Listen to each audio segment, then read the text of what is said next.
आठवड्यामध्ये आपण सर्व मंडळी भेटलेलो होतो आणि त्यानंतर बऱ्याच पत्रकारांचे देखील फोन आले की सध्या जो दूध भेसळीचा विषय आहे किंवा अन्य काही विषय याच्या संदर्भामध्ये तुमची आम्हाला मुलाखत घ्यायची. तेव्हा मी सांगितलं की 1-2 दिवसामध्ये गेल्या 8-10 दिवसामध्ये ज्या काही घडामोडी झाल्यात त्या संदर्भामध्ये आपण एक पत्रकार परिषद घेऊ आणि त्याच्यामध्ये तुमच्या प्रश्नांना सविस्तर उत्तरं दिली जातील. आपणा सर्वांच्या माहितीस्तव आपली मागच्या वेळी जी ट्रीप झाली आणि त्यानंतर एक 27 तारखेला आणि 29 तारखेला आम्ही या दूध भेसळीच्या विषयाच्या संदर्भामध्ये प्रथमतः मंचर पोलीस स्टेशनला निवेदन घेऊन गेलो आणि त्यावेळी या विभागाचे DYSP अमोल मांडवे साहेब आणि इथले PI सन्माननीय वाघमोडे साहेब या दोघांची वेळ घेऊन त्यांना निवेदन सादर केलं आणि याच्या संदर्भात त्यांच्याशी सविस्तर चर्चा केली की काय काय कारवाई चालू आहे.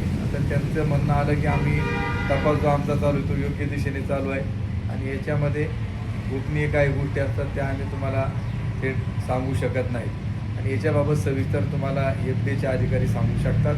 परंतु आम्ही त्यांना सांगितलं की तुम्ही पोलीस म्हणून ज्यावेळी आरोपींच्या संदर्भामध्ये त्यांना अटक करण्याचा जो विषय आहे तर गेले 20-25 दिवस झाले 26 आरोपींवर गुन्हा दाखल आहे, 13 आरोपीच फक्त अटक झाले. तर तो तपास देखील तुम्ही तत्काळ फास्ट पद्धतीनं करणं गरजेचं आहे आणि आरोपी हे अटक झाले पाहिजे. याच्यात दिरंग काय काय होते त्यांनी सांगितलं की आम्ही आमच्या पद्धतीनं करतो आहे आणि त्याच्यानंतर एक आरोपी मला वाटतं काल का परवा पोलिसांनी देखील अटक केलेली आहेत. असे 14 आरोपी झाले तरी देखील अजून 12 आरोपी फरार आहेत. परंतु त्यांच्याशी चर्चा केल्यानंतर आम्हाला खात्री लवकरच त्या देखील आरोपींना अटक केली जाईल.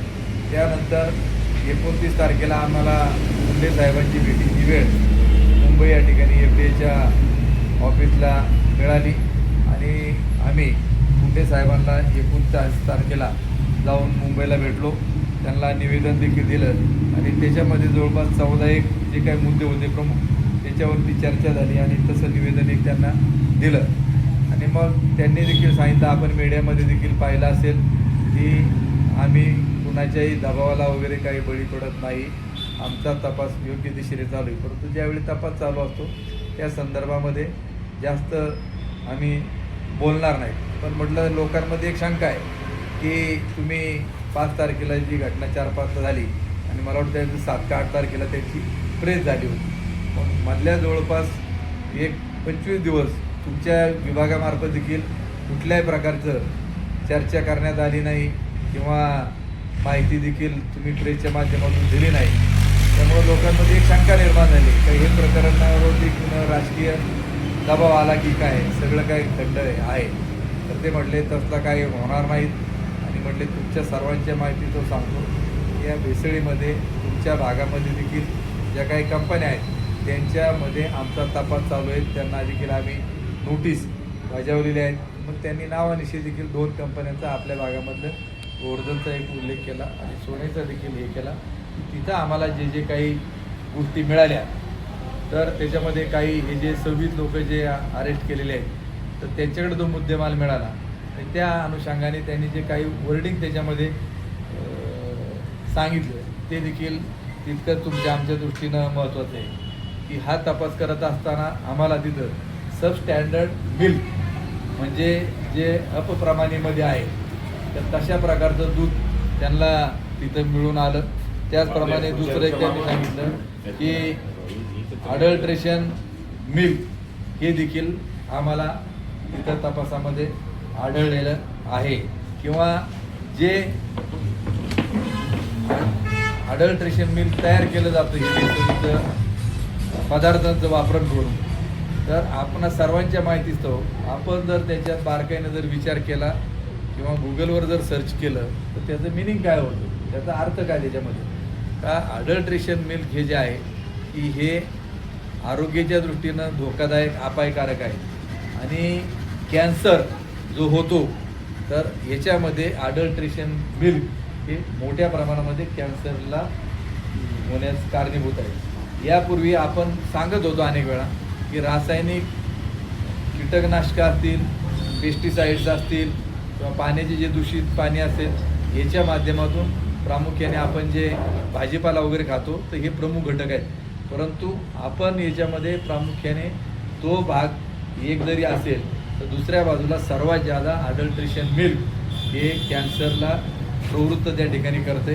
आणि म्हणून आयुक्तांनी FDA ज्यावेळी याचा उल्लेख केलेला आहे का हे अडल्ट्रेशन मिल्क ह्या लोकांनी स्वीकारलेलं आहे.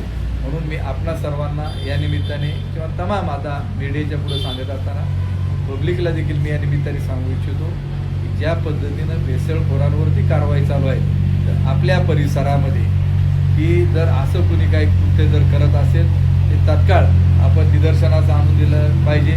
कदाचित आपल्याला कोणाची जर भीती वाटत असेल तुम्ही आम्हाला फोन करू शकता किंवा निनावी किंवा तुम्ही मेसेज करू शकता. तुमचं नाव आम्ही कुठे एक्सपोज करणार नाही. परंतु आज आपल्या परिसरामध्ये सर्वात जादा ज्यावेळी कॅन्सरचे पेशंट आढळून येतात तर प्रामुख्याने हे भेसळयुक्त दूध हे मुख्य त्याला कारणीभूत आहे.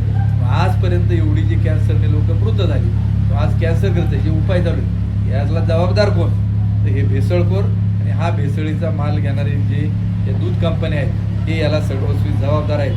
हे आमचं प्रामुख्याने उद्याच्या काळामध्ये असा जर पेशंट त्या ठिकाणी आढळला आणि त्याच्यावर हे होत असेल ही जबाबदारी देखील त्यांची ही ते नाकारू शकत नाही.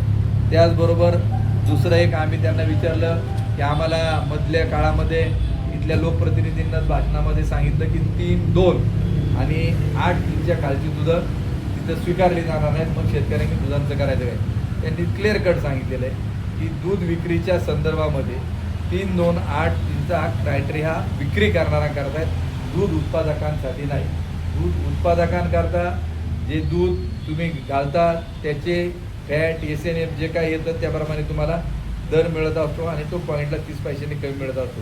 आणि कंपन्यांमध्ये ती विक्री करता म्हणजे जे आपण घरगुती वापराकरता पाऊचमध्ये आपल्याला जे मिळतं ते 3-2-8 देत. परंतु जे बाय प्रॉडक्ट वापरतात त्याला त्याचे निकष हे खालच्या याचे आहेत. त्यामुळे ते दूध कुठल्याही प्रकारे शेतकऱ्याचा त्रास होणार नाहीत. त्या कंपन्याचे दूध जे आहेत ते बाय प्रॉडक्ट करता घेतात ते काही भेसळयुक्त नाहीत. फक्त त्याचे SNF फॅट जर कमी असेल तर तो उपपदार्थांकरता बाय प्रॉडक्ट करता वापरला जातो.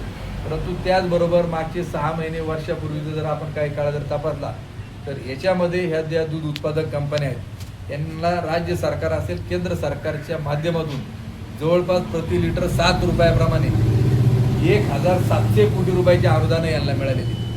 मग तुम्ही शेतकऱ्यांना जास्तीत जास्त कसा फायदा होईल सुविधा दुधाची क्वालिटी परत वाढण्याकरता जसं उदाहरण म्हणून आपण सर्व म्हणतो की भीमाशंकर साखर कारखाना आपला सहकारी साखर कारखाना या कारखान्यामध्ये ऊस उत्पादक जे ऊस घालतात तर त्या शेतकऱ्याचं एकरी उत्पादन वाढवण्याकरता आपण ऊस विकास विभाग निर्माण केलेला आहे की ज्याच्यात कृषी पदवीधर लोक आहेत ते शेतकऱ्याला जाऊन मार्गदर्शन करतात. डिप्लोमावाले लोक आहेत आणि टनेज कसं वाढेल आणि चांगला ऊस कसा मिळेल याकरता काम करतात. तशाच प्रकारे आज जिल्हा दूध संघ असेल आता इथं पत्रकार DK वळसे आहेत त्यांनी काही काळ तिथं काम केलं आहे तर आपल्याकडे देखील पशुवैद्यकीय अधिकाऱ्यांची नेमणूक संघामध्ये देखील आहे आणि ते लोकांना येऊन शेतकऱ्यांना सांगत असतात. आमचं म्हणणं अशा प्रकारचं आहे की जर दूध चांगल्या प्रकारचं शेतकऱ्याचं दुधाचं उत्पादन वाढलं पाहिजे निर्वेळ दूध आलं पाहिजे क्वालिटी सुधारली पाहिजे याकरता या कंपन्यांनी पशुवैद्यकीय अधिकारी मोठ्या प्रमाणामध्ये ते घेतले पाहिजेत. आणि तुम्हाला ज्या ज्या संस्थांची दूध येतात त्या फील्डवरती जाऊन जसं प्रभात असेल किंवा डायनॅमिक्स आहेत मोठ्या प्रमाणामध्ये त्यांच्याकडे पशुवैद्यकीय अधिकारी आहेत BVSC झालेले तशा प्रकारे यांनी ते अधिकारी घेणं हे सुद्धा गरजेचं आहे. हे देखील मी त्यांना सांगतो कारण शेवटी तुम्ही अनुदान घेतलेलं आहे सरकारकडून ते तुम्हाला नाकारता येणार नाही. त्या प्रमाणामध्ये जे दूध आहे तर हे पावडर प्लॅन्टवाल्यांमध्ये मोठ्या प्रमाणामध्ये वापरलं जाते हे देखील तपासामध्ये आपण सर्वांना निश्चित पुढे आल्याशिवाय राहणार नाही. त्याचबरोबर ह्या ज्या कंपन्या आहेत की जर त्यांचा SNF कमी लागला 0.1नी तो 0.30नी जर कमी केला पाहिजे परंतु ती 1-1 रुपये लिटरला त्या ठिकाणी मारतात आणि अनुदान घेताना तुम्ही 5 ते 7 रुपये प्रति लिटर प्रमाणे घेता याच्याकडे देखील लक्ष वेधू इच्छितो. त्याचबरोबर आमचं मागच्या वेळी म्हणणं आहे आज देखील की लोकप्रतिनिधींना आमचं हे सांगणं त्या ठिकाणी मागच्या वेळी आम्ही सांगितलं होतं की तुम्ही ज्यावेळी विधिमंडळामध्ये चर्चा झाली त्यावेळी ते या विषयावर बोलले नाहीत. परंतु अजून देखील आमचं त्यांना म्हणणं की अधिवेशन जरी संपलं असेल त्यावेळी आम्ही त्यांचं की तुम्ही एक पत्र की ह्या जे भेसळखोर ज्यावेळी ज्या आपल्या तालुक्यातील कंपनीचं नाव पुढे येतं त्यांनी एक पत्र FDA कमिशनरला त्या ठिकाणी देणं गरजेचं आहे. मुख्यमंत्र्याला द्यावं, दोन्ही उपमुख्यमंत्र्यांना द्यावं, त्या खात्याच्या मंत्र्यांना द्यावं की याची सखोल चौकशी झाली पाहिजे आणि यांना आम्ही कुणालाही पाठीशी त्या ठिकाणी घालणार नाहीत. हे लेखी पत्र त्यांनी देणं अत्यंत गरजेचं आहे. जसं मी मागे बोललो आज देखील ठामत्यावरती आहे की जसं एखादं काम मंजुरी करण्याकरता मंजूर झाल्यानंतर ते पत्र लगेच दाखवतात हे आमच्या पत्रामुळे झालं, तसंच उद्याच्या काळामध्ये यांना ज्यावेळी कारवाई होईल तर आम्हाला देखील लोकांना यांनी देखील कारवाई करण्याकरता मागणी केलेली होती की हे भेसळयुक्त जे आहेत ज्यांच्यामुळे या परिसरामध्ये कॅन्सरने अधिक लोक गेलीत किंवा बाधित झालेत तर यांना हे पाठीशी घालणार नाहीत ही देखील आमची मागणी प्रमुख आहे.